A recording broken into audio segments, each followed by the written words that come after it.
சற்று முன் கிடைக்கப்பெற்ற மிக மிக முக்கியமான செய்தி ஒன்று வெளியாகியிருக்கு. மேயர் பிரியா பதவி பறிப்பு.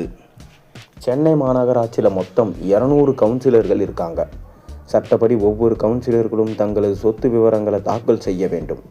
ஆனால் திமுகவை சேர்ந்த மேயர் பிரியா, துணை மேயர் மகேஷ்குமார் உள்ளிட்ட 157 கவுன்சிலர்கள் தங்களின் சொத்து விவரங்களை 4 ஆண்டு ஆகியும் இன்னும் தாக்கல் செய்யலை. வெறும் 43 கவுன்சிலர்கள் மட்டுமே சொத்து விவரங்களை தாக்கல் செய்ததா பரபரப்பான தகவல்கள் வெளியாகியிருக்கு. சென்னை மாநகராட்சியில் மொத்தம் 200 வார்டுகள் இருக்குது. கடந்த 2022ஆம் ஆண்டு தேர்தல் நடந்தது.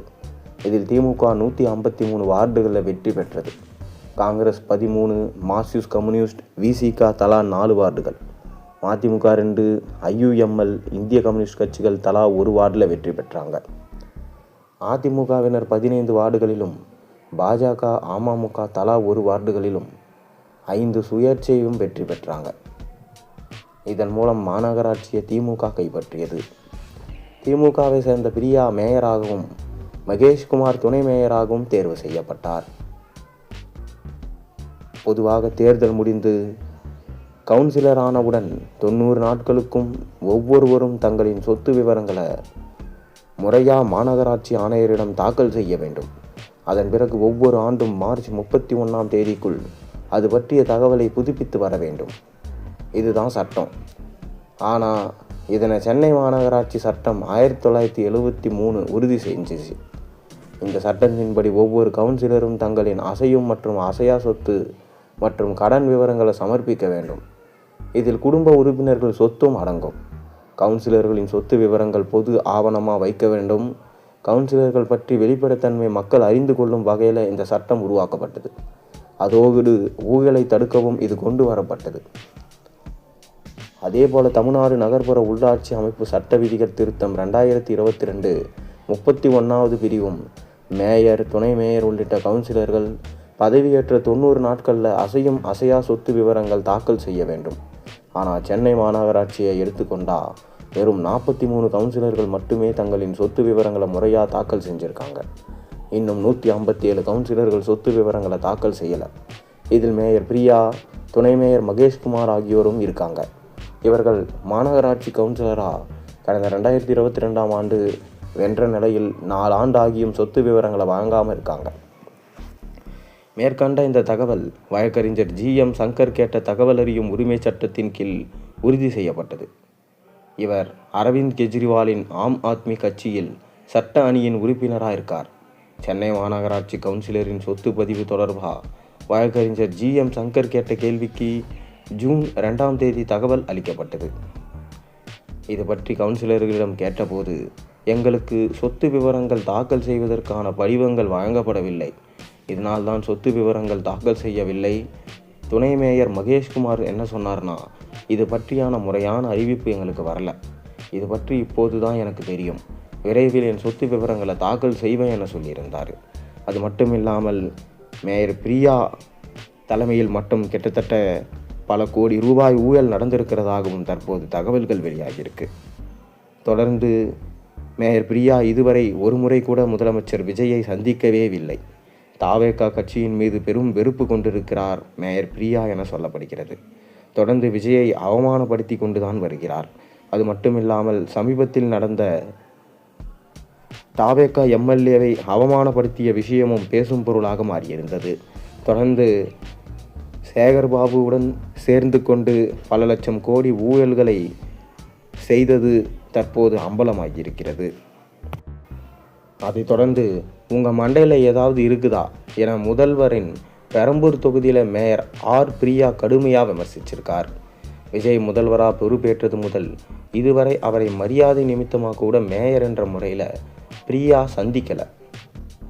இது குறித்து மேயர் பிரியா என்ன சொல்லியிருக்காருன்னா, தாவேகா ஆட்சிக்கு வந்து இத்தனை நாட்களாகியும் இதுவரை எந்த திட்டத்தையும் புதியதாக செய்யலை.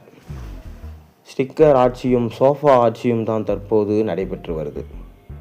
ஆனால் தங்கள் தவறுகளை அவர்கள் ஒப்புக்கொள்ளாமல் திமுக தான் காரணம் என சொல்லி வராங்க. ஆட்சிக்கு வருவதற்கு முன்பு பொதுக்கூட்டங்களில் திமுகவை விமர்சித்துட்டு வந்தாங்க. தற்போது முதல்வராக இருக்கும் விஜய் மேடைகளில் பேசிய போது திமுகவை தீய சக்தி, அந்த சக்தி இந்த சக்தி என பேசினார். திருச்சியில் விஜய் பேசிய போது ஸ்கிரிப்ட் திடீரென மறந்துவிட்டது. உடனே அவர் பார்த்து படிக்கிறார். யாரோ எழுதி கொடுத்த ஸ்கிரிப்டை படிக்கிறீர்கள், சரி, அதை காரில் செல்லும் போதாவது படித்திருக்கலாமே.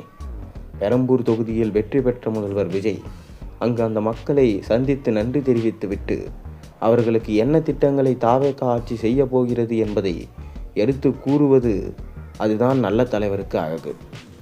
ஆனால் ஸ்டாலினோ தேர்தல் முடிந்தவுடன் வந்த அடுத்த நாளே தொகுதி மக்களை சந்தித்து நன்றி தெரிவித்தார். அப்போது மக்கள் தன்னை தோற்கடித்த நிலையிலும் அது குறித்து மக்களிடம் ஒரு வார்த்தை கூட அவர் கேட்கல. வெறும் சோசியல் மீடியாவில் மட்டுமே அரசியல் செய்யக்கூடியவர்கள்தான் இந்த தற்குறி கூட்டம் என நாம் சொல்லலாம். ஆவுனா முதல்வர் விஜய் விர்ச்சுவர் வாரியர்ஸ் என பேசி வரார். நான் அவர்களை பார்த்து கேட்கிறேன், ஏன்பா விர்ச்சுவர்ஸ் வாரியர்ஸ்னா திமுகவை விமர்சித்து கண்டென்ட் போடுகிறீர்களே, அது உண்மையா பொய்யா என்பது கூட பார்க்க மாட்டீங்களா? உங்களுக்கு மூளை இருக்கிறதா? அரசியல் ஒன்றும் சினிமா இல்லை, 3 மணி நேரம் படத்தை பார்த்துவிட்டு ரிவ்யூ கொடுப்பதற்கு. இது தமிழகத்தில் உள்ள ஒவ்வொரு மக்களின் வாழ்வாதாரம் குறித்த விஷயமாகும். இதுவரை வெற்றி பெற்ற எம்எல்ஏக்கள் எத்தனை பேர் அவரவர் தொகுதிக்கு போய் பொதுமக்களை சந்தித்து அவர்களது கோரிக்கையை கேட்டிருப்பாங்க? அமைச்சர்கள் 6 மாத காலங்களை நடத்தியிருக்காங்க. உள்ளாட்சி தேர்தல் தாண்டி எந்த மக்களை இந்த உள்ளாட்சி தேர்தலில் தாவேகா சார்பில் வருவதற்கு வெற்றி பெறுவோம், நாங்கள் திமுகவை போல இருக்க மாட்டோம் என சொன்னீங்க. அதைத் தொடர்ந்து திமுக எந்த தேர்தலிலும் மகத்தான தோல்வியைதான் அடையும் என விஜய் சொல்லியிருக்கிறார். ஆட்சியில் இருந்தால் போல இல்லாவிட்டால் இம்முறை திமுக என்று மக்களுடன் இருக்கும். தொடர்ந்து மக்களும் திமுகவுடன் இருப்பார்கள் என பிரியா சொல்லியிருக்காங்க.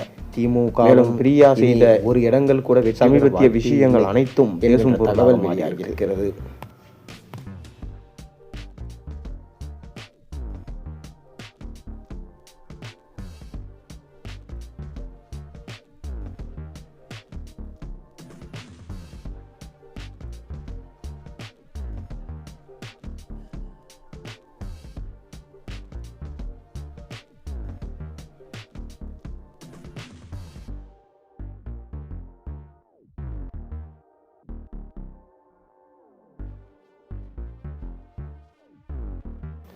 மேலும் திமுகவில் உள்ள ஒவ்வொரு அமைச்சர்களும் ஊழல் செய்ததாக அவர்கள் செய்த புகார்கள், அதற்கான ஆதாரங்களோடு தமிழக அரசிற்கு அமலாக்கத்துறை அனுப்பி வைத்துள்ளது.